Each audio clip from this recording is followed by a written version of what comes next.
We left off with Liu Bei abandoning his post and starting to wander the Zhang Hu. At this point, the situation in the Han imperial court was getting worse and worse. Why? Because that gang of eunuchs, the 10 attendants, held more power than the emperor himself. Anyone who didn't listen to them, they'd find a way to get rid of. What was their method? Simple: bribery. Whoever gave money got promoted. If you didn't, they'd ruin you. Take the great heroes who fought the Yellow Turbans, Huang Fusong and Zhu Jun, for example. Both men were upright and principled, refusing to send money, and the result? They were directly impeached by Zhao Zhong and Zhang Rang working together, stripped of their posts, and sent home. Then, conversely, it was these eunuchs themselves who got promoted one by one. In theft as marquises, grabbing titles like General of Chariots and Cavalry and various marquisates for themselves. It was literally eunuchs running the house. The common people were about to explode with anger seeing this kind of thing. Curses flew everywhere, and even the regions started to see trouble. In the south, a man from Changsha named Du Xing gathered men and started a rebellion. In the north, at Chuyang, 2 others, Zhang Ju, who declared himself the son of heaven, and Zhang Chun, who titled himself Grand General, also began a revolt. Local officials urgently reported to the imperial court, memorials flying into the palace like snowflakes. But what did the 10 attendants do? They played dead. They didn't report it.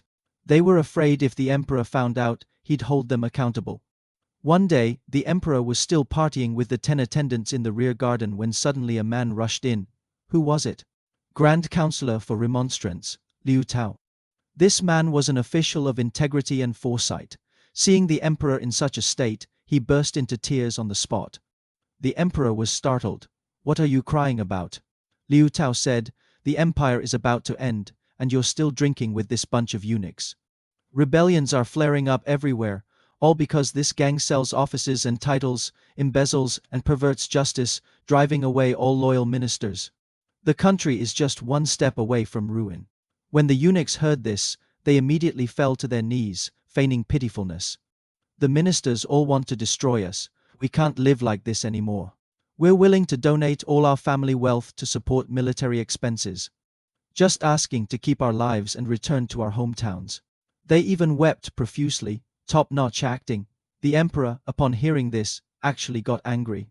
He said to Liu Tao, "Your family also has people serving in the palace. Why can't you be more understanding of us, the royal eye?" Then he ordered the guards to drag Liu Tao out and execute him. As Liu Tao was about to die, he shouted, "I'm not afraid to die." But the Han dynasty's 400-year empire ends today. Just then, someone suddenly shouted, "Stop!" Everyone looked. It was the minister over the masses, Chen Dan. He had rushed all the way into the palace and directly admonished the emperor. Liu Tao spoke the truth. Why kill him? Right now, the common people all wish they could eat the flesh of these eunuchs, yet you revere them like ancestors. They have no merit whatsoever. Yet they're all in theft as marquises. Some, like Feng Zhu, were even colluding with the Yellow Turbans, trying to stir up internal rebellion. "If you don't wake up soon, the country is finished." The emperor retorted. Whether Feng Zhu rebelled or not is still unclear. "Are you saying there isn't a single good man among the 10 attendants?" Chen Dan was so distraught he started banging his head against the stone steps. "If you don't come to your senses, just wait for the state to collapse." And the result? The emperor was enraged. He had Chen Dan arrested too and thrown into prison with Liu Tao. That wasn't enough. The 10 attendants were ruthless. That very night, they bribed the jailers and had both men secretly killed in prison. They then issued a false imperial edict, appointing Sun Jian as the Grand Administrator of Changsha to go and suppress Yu Xing's rebellion. Sun Jian truly lived up to his reputation. Sure enough, in less than 50 days, he had Yu Xing completely subdued. The imperial court was pleased and infeft him as the Marquis of Wuqing. They also appointed Liu Yu as the governor of Yuzhou and sent him to the north to quell the rebellions there. Speaking of this Liu Yu, he was a good official. Hearing that Liu Bei was currently without an official post, a man named Liu Hui wrote a letter to him, recommending Liu Bei. Liu Yu saw that Liu Bei's record was quite good, and he was also a descendant of the imperial family. So he immediately appointed him as a commandant Duai and sent him to lead troops against Zhang Ju and Zhang Chun. Liu Bei didn't stand on ceremony. Fighting was his strong suit. Within a few days, he had the rebel forces retreating in disarray. At this point, Jiang Chun became increasingly irritable, and his own soldiers lost faith in him. Eventually, someone simply assassinated Jiang Chun and presented his head in surrender. Jiang Ju, seeing it was all over, also hanged himself. Yu Yang was pacified. Liu Yu felt Liu Bei's contribution was immense and immediately reported his merits to the imperial court. And the result? Liu Bei's previous case for having thrashed that detestable inspector hadn't been closed. This time, with a general amnesty, it was all wiped clean, and he even got promoted.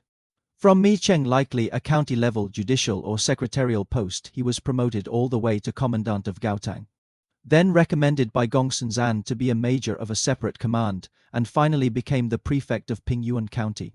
He at last had his own troops and military provisions and could regroup and rebuild his strength. And Liu Yu, for his merit in quelling the rebellion, was promoted to Grand Commandant Taiwei, becoming one of the three excellencies. Seeing this, don't you feel like Liu Bei's story is finally starting to take off? From a countryside straw sandal weaver to an official valued by the court. And along the way, those he encountered were either corrupt villains or good people who supported him to the end, like Liu Yu and Gongsun Zan.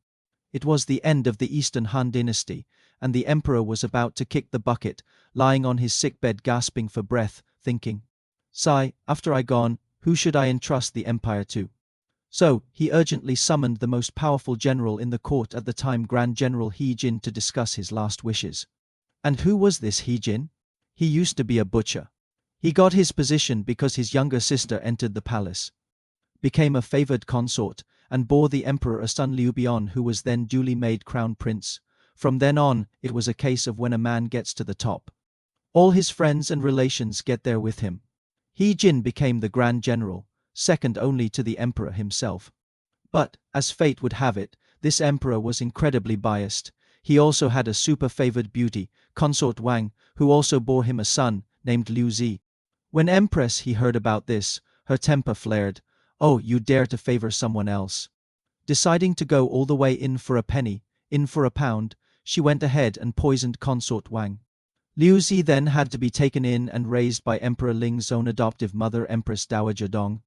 Now, although this Empress Dowager Dong wasn't Emperor Ling's biological mother, she was his adoptive mother nonetheless and held considerable influence.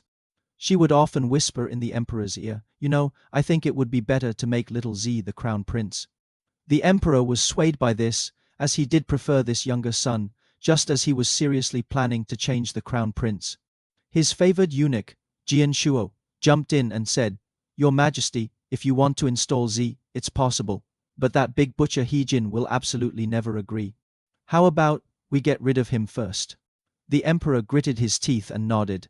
"Let's do it." Jian Shuo immediately issued an order for He Jin to enter the palace. Luckily, at the palace gate, a sharp-eyed Sima, a military officer named Pan Yin, stopped him. "Are you crazy? If you go in, you're dead. Jian Shuo wants to kill you." He Jin was so scared his legs turned to jelly, he turned tail and ran, rushing home to hold an emergency meeting, preparing for a massive slaughter to wipe out all the eunuchs in one go. At this point, Cao Cao spoke up. He wasn't the renowned Cao Cao of later fame yet, just a captain of the Imperial Guard Dianjin Zhao Wei.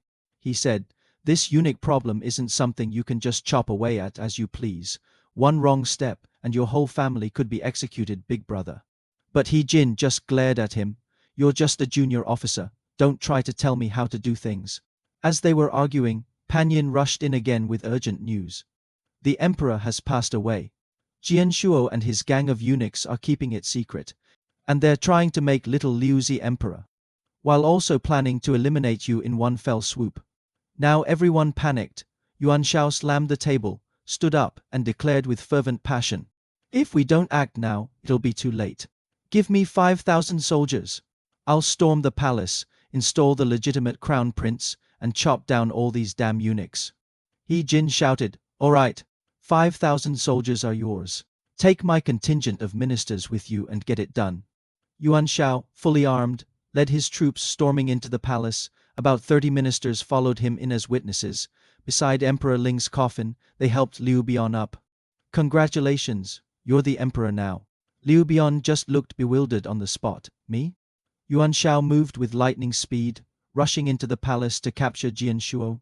Jian Shuo was scared out of his wits. fleeing all the way to the imperial garden and hiding among the flowers. But, as it happened, he was stabbed to death by one of his own men, a eunuch named Guo Sheng. With Jian Shuo dead, his contingent of soldiers immediately raised the white flag and surrendered. Yuan Shao said, "Excellent. Let's take this opportunity to wipe out all the eunuchs at once, so there are no lingering troubles." At this, Zhang Rang and the other eunuchs panicked. They ran to Empress He, crying and wailing, "Your Majesty, we are truly innocent. It was all Jian Shu's doing. We weren't involved, Wah." Empress He's heart softened. "That's true. If it weren't for these eunuchs, where would my brother and I be today? Let's spare them this time." She called her brother He Jin over and whispered, "Jian Shuo is already dead. Let the others go. Don't be too harsh. We should always leave people a way out, you know." He Jin turned back to Yuan Shao and said, "Only kill Jian Shuo. Let the others go." Yuan Shao nearly exploded with anger. "If you don't pull them out by the roots, you'll suffer for it sooner or later." But He Jin had made up his mind, and everyone else could only disperse.